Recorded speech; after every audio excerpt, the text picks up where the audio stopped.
성령이 오셨네. 성령. 오늘은 여기 본문 말씀 중심으로 천하보다 귀한 사람이라는 제목으로 은혜를 나누고자 합니다. 삼성경제연구소가 2007년도 7월에 발표한 한 보고서가 있어요. 전 세계 장수 기업의 조건이라는 보고서를 내놓았습니다. 그런데 장수 기업의 특징, 그 특징은 사람을 중요시 여긴다라는 것이었습니다. 실례를 들면 미국의 듀폰이라는 200년 이상 된 회사가 있습니다. 200년 이상 된 회사로서 90여국에 7만여 명의 직원을 거느리고 있는 세계 글로벌 기업인데요. 이 기업이 창업을 1802년도에 했는데 100년 동안은 화약 산업을 했다고 합니다. 그 100년 동안은 화학, 에너지 분야로 사업을 다각화했고, 그리고 우리가 일상생활에서 늘 입는 의류 가운데 나일론 소재를 이 듀폰이라는 회사가 개발하면서 의생활의 혁명을 가져오게 한 회사가 듀폰이라는 회사입니다. 근데 이 듀폰이라는 회사가 지금부터 한 20년 전부터는 사업을 바이오, 농업, 또 식량 이쪽으로 사업의 중심을 지금 옮기고 있다고 합니다. 근데 이 듀폰이라는 회사가 회사를 운영할 때 가지고 있는 핵심 가치 4가지가 있어요. 그 4가지는 무엇인가 하면 안전, 환경, 인간 존중, 또 높은 윤리의식, 이 4가지를 회사의 핵심 가치로 삼고 있다고 합니다. 세계 초장수 기업의 공통된 특징은 인간을 중시하는 그러한 가치를 가지고 회사를 운영하고 있다고 합니다. 우리나라 회사들과는 좀 다른 길을 걸어온 것이죠. 우리나라는 그동안 스피드, 성과, 과업, 성공 이런 것을 가치에 두고 우리나라 모든 기업들이 지금까지 달려왔습니다. 그런데 다행인지 불행인지 세월호 참사 이후에 한국 기업들의 화두로 대두된 것이 있어요. 그것은 뭐냐면 안전, 생명 존중, 원칙 준수라는 이 기본적인 가치를 다시 한국의 기업들이 생각하기 시작했습니다. 그래서 무엇보다도 안전해야 된다. 또 사람의 생명을 존중해야 된다. 또 원칙을 잘 지켜야 된다. 그러면서 세월호 이후에 한국의 기업들이 이러한 것의 가치를 붙잡기 시작했습니다. 이 세상에 사람의 생명과 안전보다 더 귀한 것은 없죠. 사람의 생명, 안전, 이것은 강조해도 지나치지 않는 우리 인생들의 삶에 있어서 무엇을 하든지 가장 중요한 것입니다. 성경을 보면 예수님은 벌써 2000년 전부터 사람의 생명의 가치를 최고의 가치에 두시고 활동하신 모습을 우리는 성경을 통해서 보게 되었습니다. 예수님 시대 당시 수많은 노예들이 있었고 노예들의 생명은 짐승의 생명보다도 못한 그러한 인간의 생명의 존중의 그 정신이 땅속에서 싹도 내지 못하고 있을 그때 당시 예수님께서는 2000년 전부터 사람의 생명, 인간의 존엄성의 최고의 가치를 두고 예수님은 모든 활동을 2000년 전부터 행하셨습니다. 오늘 우리가 함께 읽은 본문 말씀도 그것을 우리들에게 보여주고 있습니다. 1절 말씀부터 20절 말씀이 동일한 내용으로 구성되어져 있는데요. 여기 말씀에 보면 예수님께서 거라사 지방에 전도하러 가시거든요. 거라사 지방에 전도하러 가시다가 예수님께서 어떤 사람을 만나는가 하면 귀신 들린 청년을 만납니다. 그런데 보통 귀신이 들린 것이 아니라 군대 귀신이 들린 청년입니다. 도저히 집에 둘 수 없고 동네에 둘 수 없고, 그래서 동네 사람들이 이 귀신 들린 청년을 동네 밖에 산에 수말뚝을 막고, 그리고 손발에 쇠사슬을 채워서 거기에 짐승처럼 붙잡아 내놓은 한 귀신 들린 청년을 만나게 된다. 예수님께서 그 청년을 불쌍히 여기시고 그 청년을 온전하게 고쳐주세요. 예수님께서 이 귀신 들린 청년을 치유하실 때 군대 귀신들이 그 주위에 있었던 돼지떼에게로 들어갑니다. 그리고 돼지떼 2,000마리가 갈릴리 바다에 빠져 죽는 그러한 일도 함께 벌어지게 됩니다. 이 일로 말미암아 거라사 지방의 사람들이 구름대처럼 예수님께 몰려왔고, 그리고 거라사 지방 사람들이 예수님을 두려워하면서 예수님을 자기 동네로 초청하는 것이 아니라 우리 동네에서 떠나 주옵소서, 그렇게 간청하는 내용이 우리가 함께 읽은 본문의 말씀입니다. 본문 말씀 가운데 우리가 좀 더 생각하고 묵상해야 될 말씀이 있습니다. 그 말씀은 14절부터 17절의 말씀인데요. 우리 다시 한번 14절부터 17절의 말씀 우리 읽어보시죠. 시돈자들이 도망하여 읍내와 여러 마을에 말하니 사람들이 어떻게 되었는지를 보러 와서 예수께 이르러 그 귀신 들렸던 자 앉은 것을 보고 두려워하더라. 이에 귀신 들렸던 자가 당한 것과 돼지의 일을 본 자들이 그들에게 알리매 그들이 예수께 그 지방에서 떠나시기를 간구하더라. 아멘. 여기 본문 말씀 가운데서 15절 말씀 가운데 두려워하더라 라는 말씀이 있습니다. 예수님께서 행하신 그 놀라운 기적의 사건, 그 사건 앞에서 거라사 지방 사람들이 와서 보고 두려움을 갖게 되었더라, 그런 말씀이죠. 그리고 17절 말씀 가운데 이 거라사 지방 사람들이 예수께 뭐라고 간구하는가 하면 우리 동네에서 떠나 주옵소서, 그렇게 간구하는 내용의 말씀이 여기 15절과 17절 말씀 가운데 기록되어져 있습니다. 거라사인 지방 사람들이 예수께서 귀신 들린 자를 고친 이 놀라운 기적의 사건을 보고 두려워했다고 그랬고 떠나시기를 간구했다, 그렇게 말씀을 기록해 놓고 있는데, 이들이 두려워한 이유는 무엇이며 또 이들이 왜 예수님께 떠나기를 간청했는지 우리가 생각해 봐야 됩니다. 이들이 예수님께서 행하신 능력의 사건을 보고 예수님을 향하여 여기 두려운 마음을 갖게 되었다, 15절 말씀에 두려워하게 되었다 라고 기록해 놓고 있는데요. 이들이 예수님을 향하여 두려워한 이유, 우리가 가만히 생각하면 이해가 되어집니다. 예수님께서 자기들도 치료하지 못하는 이 군대 귀신 들린 청년, 자기들도 어떻게 통제할 수 없는 귀신 들린 청년, 이 청년을 온전하게 만든 거예요. 온전하게 만든 그 능력의 주님, 그 능력의 주님 앞에 인생들이 설 때 두렵고 떨리는 마음을 갖는 것은 당연하죠. 이와 같이 놀라운 능력을 행하신 저분이 나를 다 알 것이다, 나를 다 안다고 생각하면 얼마나 두렵습니까?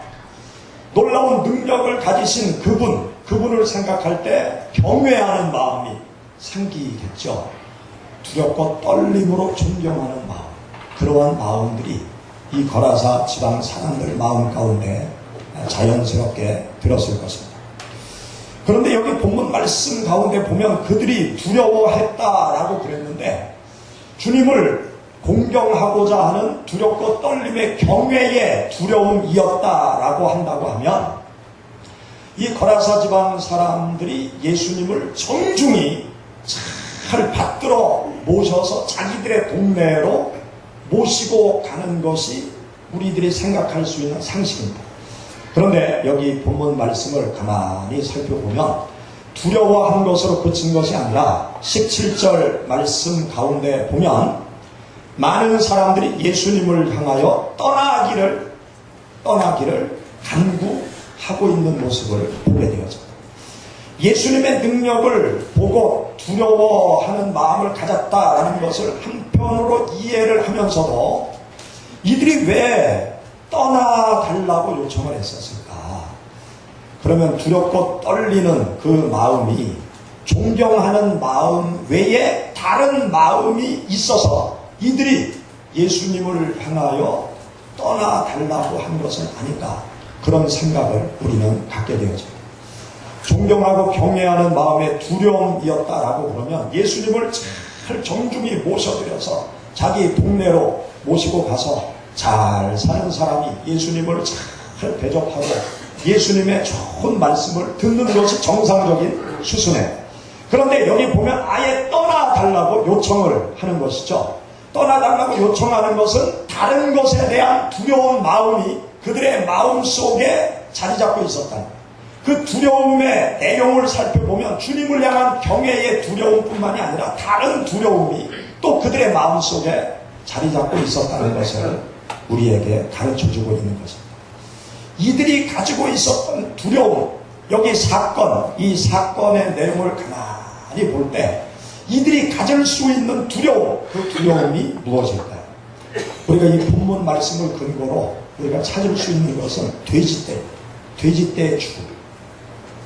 이 귀신 들린 청년이 고침받았을 때 이 군대 귀신이 어디로 들어갔어요? 돼지떼에게 들어가서 돼지떼가 어떻게 됐습니까? 2,000마리가 되는 돼지떼가 다 갈릴리 바다에 빠져서 몰사했다고 그렇게 기록해놓고 있어요. 2,000마리가 되는 돼지라고 그러면 엄청난 양돈업자죠. 2,000마리의 돼지떼를 키우는 사람은 엄청난 양돈업자예요. 엄청난 양돈업자가 엄청난 손실을 얻게 된 것이죠. 이 손실을 누구한테 요청합니까? 예수님께 요청합니까? 귀신 들린 사람에게, 온전케 된 청년한테 요청을 하겠습니까? 요청할 길이 없어요. 이 엄청난 재정적인 손실의 사건이 이 말씀 속에서 우리가 분명하게 생각하게 되는 것은 이 한 청년이 온전하게 되었지만 여기에 재정적인 손실의 사건이 또 한편에 발생하게 된 것이죠. 눈에 보이는 물질적인 손실, 이것에 대한 두려움일 가능성이 99%. 이 거라사 동네 사람들 모두가 군대 귀신 들린 자가 고침받은 것을 다 뛰쳐나와서 봤어요. 그리고 다 놀라했어요. 세상에 이런 일이 있을 수 있나? 도대체 저분이 어떤 분인데 우리가 도저히 감당할 수 없고 해결할 수 없는 이 귀신 들린 청년을 온전하게 했냐? 그러면서 이 청년을 바라보면서 놀라워했어요. 그리고 또 그들이 그 옆에 갈릴리 바다에 둥둥 떠있는 돼지들을 보면서 또 깜짝 놀라게 되었던 거죠. 도대체 저 돼지들은 어떻게 된 거냐? 왜 죽은 거냐? 무엇 때문에 죽은 거냐? 머리 좋은 사람들 금방 연상이 되지 않겠습니까? 저 청년이 고침받으면서 귀신들이 저 돼지떼들을 다 죽였을 것이다. 그렇게 충분히 생각을 했겠죠. 이것을 바라본 거라사 동네 사람들, 예수님이 자기들의 마을로 들어오게 되면 자기들의 가축대가 다 죽을지 모른다는 두려움 속에 사로잡히게 되는 것입니다.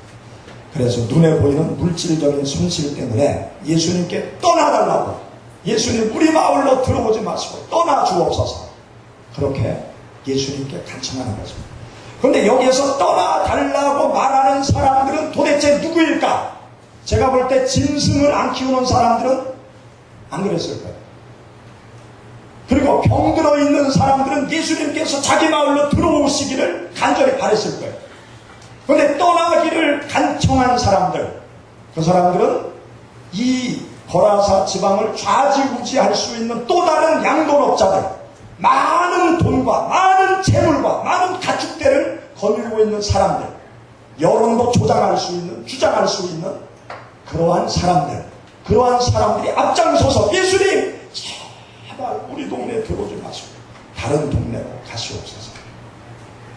가난하고 헐벗고 굶주리고 병들고 죽어가는 사람들은 예수님이 오시면, 저 청년을 고친 예수님이 들어오시면, 나에게 오시면 고침받을 수 있겠다, 그런 생각으로 예수님이 오시기를 고대했겠죠.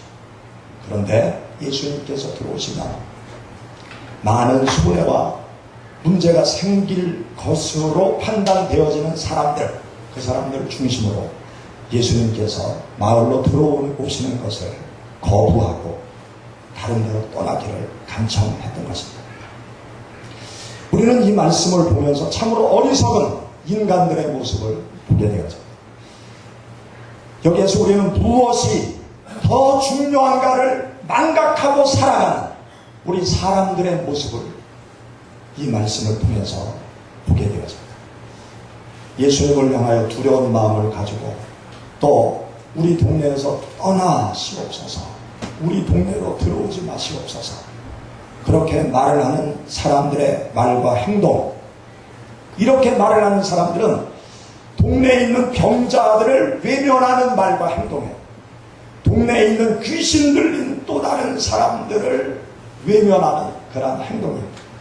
동네에 있는 도움 받아야 될 사람들을 외면하는 그러한 행동이죠. 예수님을 믿고 구원 받아야 될 자신의 영혼을 외면하고 있는 어리석은 인생들의 모습을 여기에서 보게 되었습니다. 우리가 하나님을 믿는 신앙의 길을 걸어갈 때 여기 본문에 나타난 이 거라사 지방 사람들처럼 예수님께서 가까이 또 동네 안으로 내 삶 속으로 깊숙이 들어오시는 것을 두려워하고 떠나기를 원하는 그러한 사람이 아닌가, 우리가 한번 생각해 봐야 됩니다. 예수님께서 나에게 가까이 오시면 나의 삶에 손해가 생길까봐 예수님 떠나시옵소서, 그렇게 말하는 어리석은 사람이 아닌가. 예수님께서 나에게 가까이 오시면 내 삶에 어려움이 생길까봐 예수님 가까이 오지 마시옵소서, 그렇게 외치는 거라사 지방 사람들의 모습이 혹시 내가 아닌가, 우리는 생각해 봐야 됩니다. 어떤 믿음이 없는 남편들은 이런 얘기를 해요. 야, 교회 너무 열심히 가지 말아라. 교회 가는 건 허락하는데 적당히 교회 가라. 그렇게 말하는 남편들이 없지 않아 있어요. 우리 교회 믿지 않는 남편들 가운데도 그런 분들이 계시다고 해요. 교회 적당히 다니라고. 다니는 건 내 허락은 하는데 깊이 빠지면 곤란할 수 있으니까 깊이 빠지지 말고 적당히 다니라고. 그렇게 말하는 망부님들이 계시다고 합니다. 또 어떤 분들은 자녀들이 열심히 신앙생활하는 것을 두려워해요. 너무 열심히 교회 가서 신앙생활하면 공부 못할까봐 두려운 마음 때문에 적당히 신앙생활하기를 바라는 그러한 부모들도 없지 않아 있습니다. 또 어떤 분들은 술, 담배 문제로 인해서 예수님을 가까이 하기 꺼려하는 분들이 있어요. 교회 가면 술도 먹지 말아야 되고 담배도 피우지 말아야 되고 너무 부담스러워. 술도 먹으라고 그러는 천주교로 가자, 담배도 피우라고 그러는 천주교로 가자, 제사를 지내도 된다고 말하는 천주교로 가자 계신 거는 너무 부담스럽고 너무 힘들어. 그러면서 예수님께 가까이 오기를 꺼려하는 그러한 분들이 우리 주위에 없지 않아 있습니다. 또 어떤 분들은 예수님께 가까이 가서 열심히 신앙생활하면 너무나 걸리는 게 많아요. 주일날 자유롭게 놀러가고 싶어도 그냥 신앙생활 열심히 하려고 뭐 봉사 좀 하려고 그러면 걸리는 게 많으니까 아이고 교회 나가는데 그냥 적당히 신앙생활을 하는 게 제일 편하다. 교회 안으로 깊숙이 들어가고 예수님께 깊숙이 들어가면 여러 가지로 생활하는데 부자연스러워. 그러면서 예수님을 가까이 하기를 꺼려하는 그러한 분들이 없지 않아 있습니다. 또 예수님을 가까이 하면 도덕적인 바른 삶을 주님께서 원하시니까 주님께 가까이 오지 않는 거예요.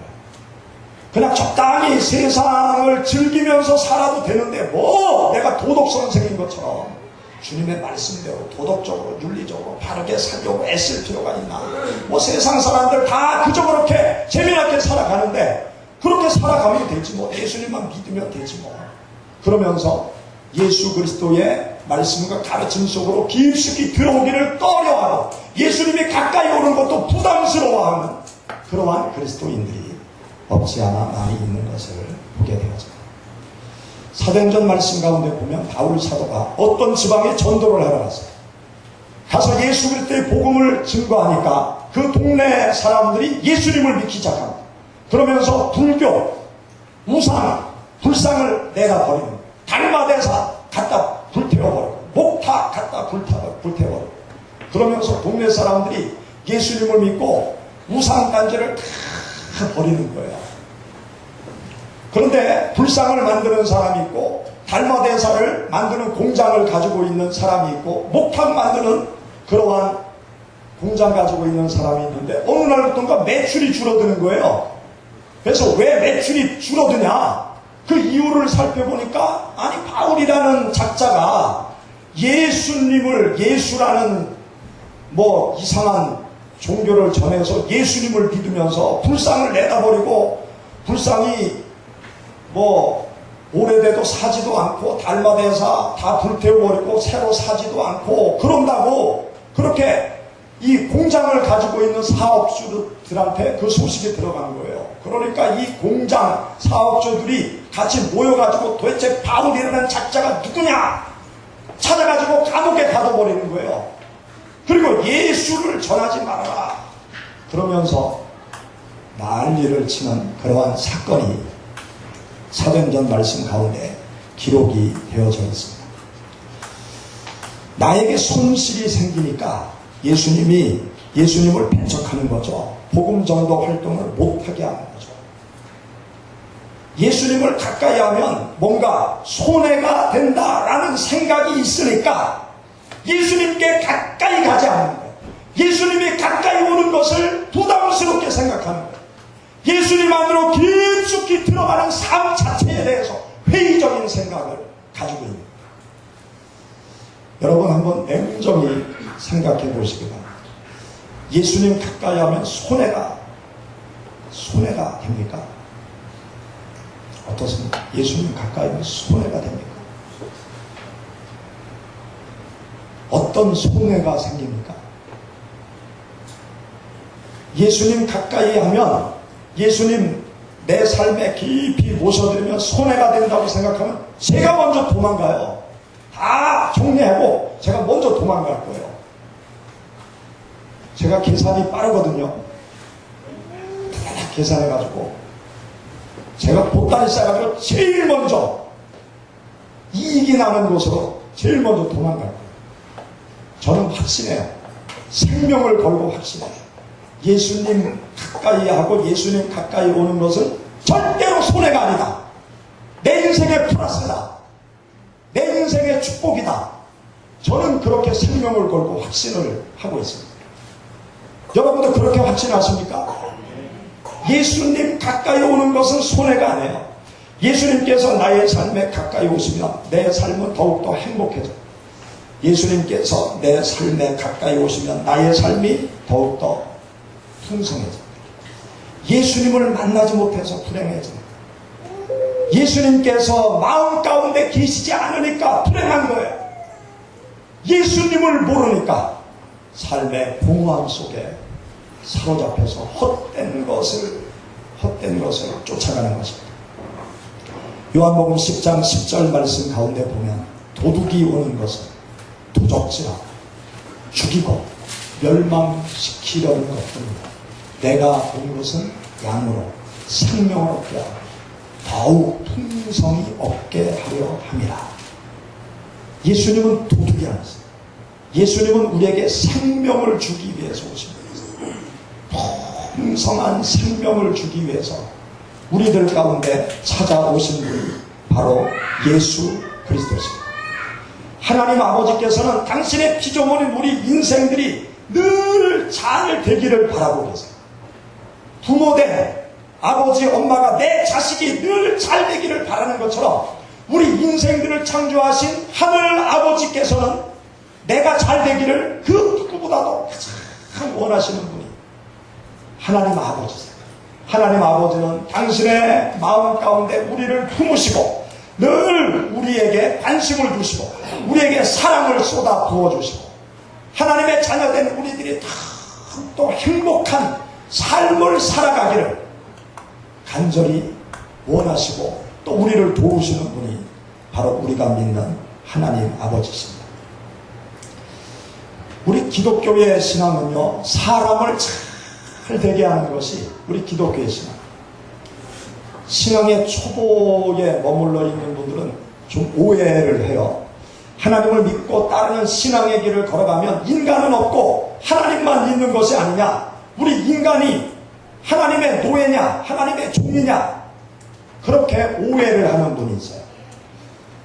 그런데 그렇지 않습니다. 우리 기독교 신앙의 중심에는 사람이 있어요. 기독교 신앙의 중심엔 사람이 있어요. 우리가 하나님을 열심히 믿고 따르는 그 길을 걸어가면 사람을 볼 수 있어요. 하나님을 향하여 깊이 들어가면 사람이 보입니다. 이것이 우리 기독교의 신앙이에요. 하나님을 가까이 하는 사람은 사람을 존중하게 되어져 있어요. 하나님을 가까이 하는 사람은 생명을 존중하게 되어집니다. 하나님을 가까이 하는 사람은 사람을 위해서 살고 사람을 위해서 죽는 길을 걸어가게 되어집니다. 하나님을 가까이 하는 사람은 천하보다 귀한 것이 사람이라는 것을 깨닫게 되어집니다. 하나님께서는 사람을 가장 귀하게 여기세요. 우리가 성경 말씀을 하나님의 말씀이라고 그렇게 말하잖아요. 하나님의 말씀 성경을 읽어보면 이 성경은 누구의 이야기인가 하면 사람의 이야기예요. 우리 인생들의 이야기, 인생들의 이야기.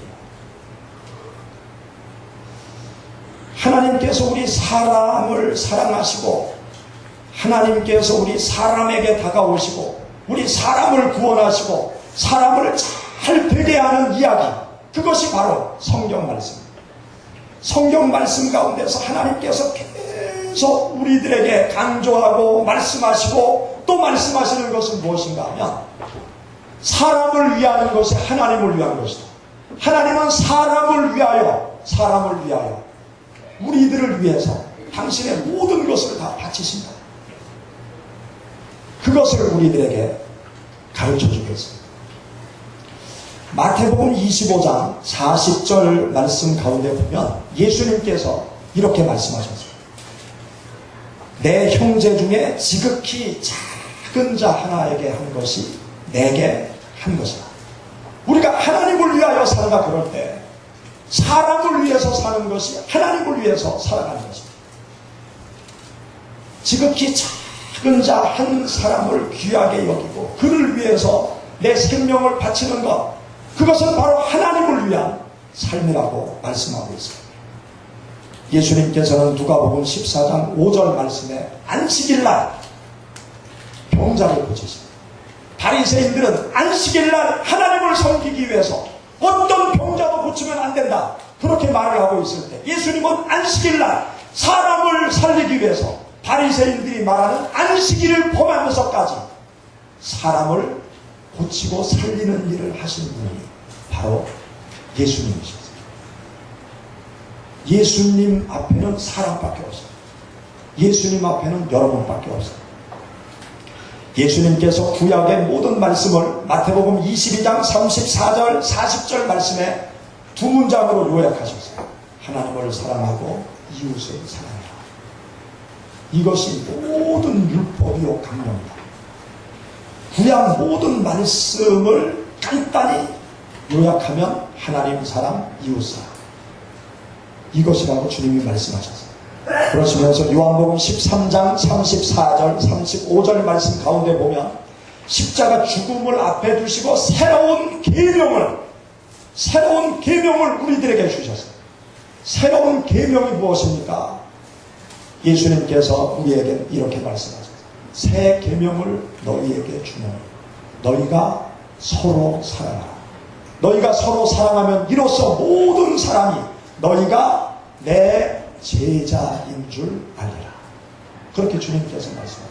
주님께서 우리들에게 마지막으로 주신 새로운 계명, 우리 모든 그리스도인들이 붙잡고 살아가야 될 계명, 그것은 서로 사랑하라는 거예요.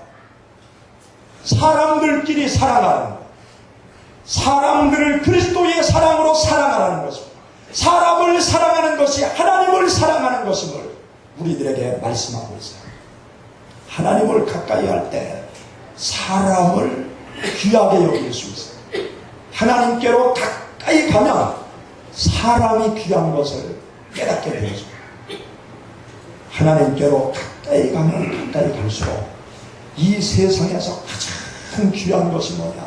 바로 사람이다. 사람을 살리고 사람을 구원하고 사람들이 복을 내고 평안하게 살아가도록 하는 것이 바로 가장 귀한 것이다. 그것을 하나님께로 가까이 가면 가까이 갈수록 깨달을 수 있어요. 하나님께서 나에게 가까이 오는 것은 결코 손해가 아닙니다. 예수님께서 거라사 지방 안으로 들어가는 것은 가축을 많이 키우는 양도업자들에게는 물질적인 손실이 될 수 있어요. 물질적인 손실이 될 수 있지만 그 동네 안에 있는 병자가 고침받을 수 있고 그 동네 안에 있는 귀신 들린 또 다른 사람이 고침받을 수 있고 그 동네 안에 있는 불쌍한 영혼들이 예수님을 믿고 영혼의 구원의 기쁨을 맛볼 수 있는 거예요. 여러분, 돼지떼가 중요합니까? 사람의 질병 고침받고 온전한 삶의 길을 걸어가는 것이 중요합니까? 예수님께서 가까이 다가오시면 무엇이 중요한가를 깨달을 수 있는데 물질에 사로잡힌 인생들, 예수님을 멀리하는 거죠. 예수님을 멀리하니까 영원히 무엇이 더 중요한가를 깨닫지 못합니다. 그리고 헛된 것을 붙잡고 중요한 것을 망하게 만드는 어리석은 길로 계속합니다. 이 세상에는 두 가지 사상이 있습니다. 하나님을 인정하는 사상과 하나님을 인정하지 않는 사상이 있습니다. 하나님을 인정하지 않는 사상, 인본주의 사상, 헬라 사상, 이것을 붙잡고 인생들이 달려오면서 사람을 위한다고 하면서 결과적으로 인류 역사 속에 인본주의 사상이 우리들에게 가져다 주는 것이 무엇입니까? 1차 세계대전, 2차 세계대전, 자본주의로 세상이 행복해질 수 없으니까 공산주의 사상으로 행복하게 할 수 있다. 그래서 막스 레닌의 공산주의 사상을 붙잡은 사람들이 공산주의 혁명을 통해서 잘 살게 하려고 6.25 전쟁도 터뜨리고 수많은 나라의 혁명을 일으키면서 얼마나 많은 사람을 죽였습니까? 도대체 누구를 위한 공산주의 혁명이에요? 누구를 위해서 6.25 전쟁을 터뜨렸습니까? 6.25 전쟁 때 150만의 사람이 죽었어요. 대전 인구가 죽었어요. 도대체 인본주의 사상의 열매가 무엇입니까? 하나님이 없는, 하나님을 멀리하는 그 삶은요, 인간의 본질을 놓쳐버려요. 무엇이 중요한가를 놓쳐버려요. 헛된 것을 붙잡고 온전한 것을 잡았다고 착각을 하는 것입니다. 그러나 하나님을 가까이 하고 하나님을 인정하고 하나님께로 가까이 나가는 이 신본주의 사상은 우리들로 하여금 참된 삶이 무엇인가를 늘 고민하게 합니다. 어떤 길로 가는 것이 나의 삶에 유익한가를 늘 생각합니다. 물질을 쫓아가는 자본주의, 그 자본주의가 무엇을 행복하게 합니까? 가진 자의 소수만 행복하게 만들 뿐, 갖지 못한 자들의 수많은 삶을 비참하게 만들지 않습니다. 하나님이 없는 물질, 하나님이 없는 사상, 하나님이 없는 운동, 다 헛된 구름을 찾는 것과 같습니다. 우리는 하나님께로 가까이 가야 돼요. 하나님을 우리들의 삶 속에, 내 사상 속에, 내 삶 속에, 내 철학 속에, 나의 모든 삶 속에 하나님을 모셔드려야 돼요. 그래야 나의 삶이 진정 행복한 삶이 되어지고 나의 영혼이 구원을 받고 나의 삶이 복된 길로 나아갈 수 있습니다. 여러분들이 하나님을 섬겨나갈 때 하나님 가까이 하기를 두려워하지 마세요. 하나님께서 가까이 오시는 것을 두려워하지 마세요. 하나님께서 다가오시면 기쁨으로 하나님을 영접하시기를 주의 이름으로 축원합니다. 같이 성령이 오셨네.